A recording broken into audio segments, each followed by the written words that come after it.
the queen who defied Rome and vanished without a trace.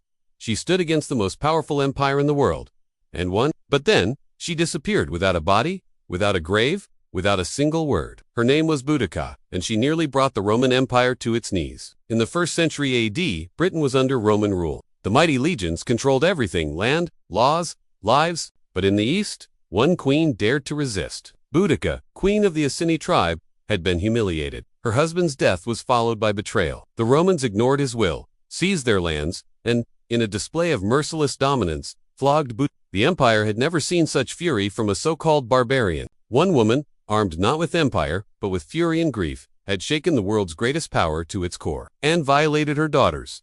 But they underestimated the fury of a mother, and the fire of a queen. Boudica didn't plead. She didn't flee. She united tribes, raised a massive army, and unleashed hell. What followed was one of the bloodiest revolts in Roman history. Londinium, modern-day London, was burned to the ground. Roman garrisons were annihilated. Over 70,000 Roman citizens and sympathizers were slaughtered.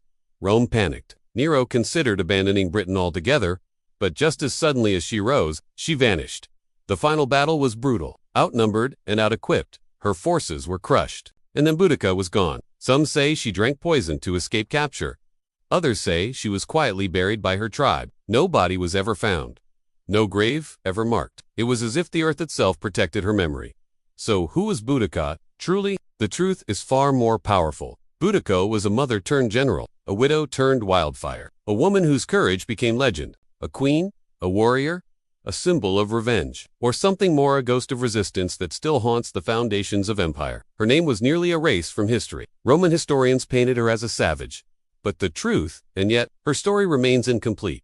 Where did she go after the battle? What if her tribe carried her legacy in secret? What if the queen who defied Rome lives not in tombs or scrolls but in every rebellion that dared to fight back? History remembers emperors, but it's the forgotten queens who change it. Want to uncover more legends that the empires tried to erase? Subscribe and join me on the next journey into the hidden past they never wanted you to hear.